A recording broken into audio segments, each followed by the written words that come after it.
Ya, kita berada di segmen terakhir di sini. Ini kalau kita melihat closing statement dari kedua cawapres ini juga cukup menarik. Di mana tadi kalau kita lihat dari Sandiaga Uno, ini juga terakhir dia mengatakan KTP akan menjadi one single identity. Betul. Di sini. Jadi semua kartu akan berada di KTP itu. Betul. Ini memang menjadi satu sorotan untuk closing statement. Betul. Ya, jadi Bang Sandi, kami mengedepankan tentang akses dan kemudahan bagi ekonomi bagi masyarakat. Bayangkan masyarakat bayar pajak, keadilan tentang pajak juga akan direview. Bayangkan sekarang bailout Senturi kita 21 triliun. Okay. Pengampunan pajak bagi orang kaya dilakukan, tapi pajak bermotor tidak diampuni. Padahal orang-orang miskin ini tidak mampu membayar. Makanya salah satu partai PKS juga mengkampanyekan itu bahwa pajak bagi bermotor bagi rakyat miskin ini harus jadi partai ini. Oke. Oke. Partai ya. Oke, lanjut. Ini memang kita terus apa? Kemudian yang kedua adalah tentang bagaimana nanti Anda boleh mengomentarinya, Pak. Bagaimana tentang promotif dan preventif.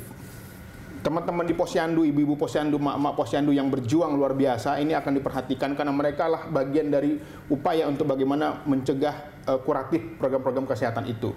Nah, untuk itu Bang Sandi mengedepankan bagaimana BPJS Kesehatan 200 hari kerja tuntas. Itu pasti ada jadwalnya, ada time schedule-nya.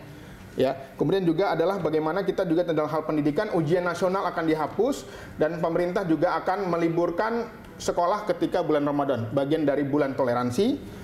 Dan yang ketiga adalah bagaimana pemerintah akan menyediakan rumah siap kerja tadi yang sudah dipaparkan. Dan terakhir adalah pelestarian sosial budaya, khususnya nilai-nilai budaya lokal yang dikembangkan dan berbasis ekonomi. Oke, baik. Oke, Pak Purnawan, ini saatnya Anda mungkin tadi ingin saya tidak akan mengomentar, ini kan closing statement. Jadi kan memang Pak Jokowi bilang 5 tahun pertama dia konsentrasi infrastruktur. Sekarang 5 tahun kedua dia akan konsentrasi SDM. Artinya itu bidangnya adalah lebih soft skill dibanding tadi hard skill. Ya kan? Jangan lupa juga bahwa kita ini terdiri atas hampir 600 kabupaten. Yang sangat maju di Jakarta, satu KTP mungkin bisa, tapi ada di tempat lain yang sama sekali internetnya nggak jalan, nggak mungkin tanpa kartu itu sebagai tanda bukti fisik.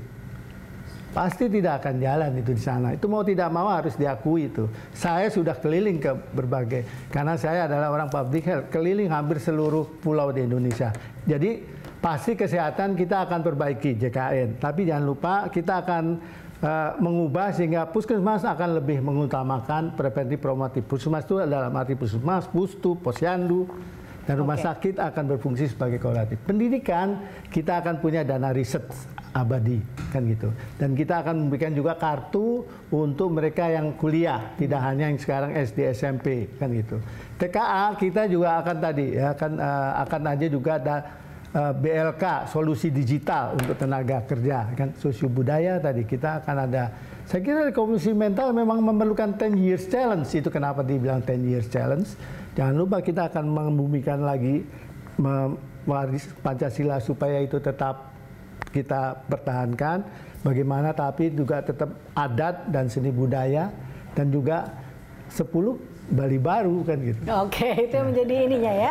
Tapi memang kita lihat di sini banyak sekali jargon-jargon yang menarik dalam debat kali ini yang disampaikan oleh Pak Sandiaga Uno juga. Ada kata-kata yang muncul menarik nampaknya nanti akan muncul. Lebih hidup lah. Lebih hidup di kali ini dan juga bagus. Pak Ma'ruf Amin juga ya banyak mengeluarkan jargon-jargon. Bahkan terakhir closing statement-nya yang banyak memberikan suasana adalah usia saya mungkin tidaklah muda lagi, tapi tetap akan bersungguh-sungguh. Ini nampaknya menjadi janji juga seperti itu. Dan juga hoax yang dia bilang tadi. Oke, baik. Kita sama-sama memberantas hoax ya, karena ini memang berita yang tidak benar ataupun berita yang salah. Baik, terima kasih Bapak-Bapak, terima kasih Pak Purnawan dan juga Pak M. Iqbal telah hadir bersama kami dalam membahas terkait dengan debat ketiga Cawapres kali ini. Oke, baik.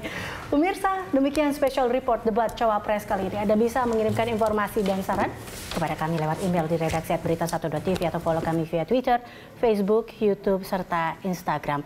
Saya Eliza Hasan mewakili seluruh kerabat kerja yang bertugas. Terima kasih. Sampai jumpa.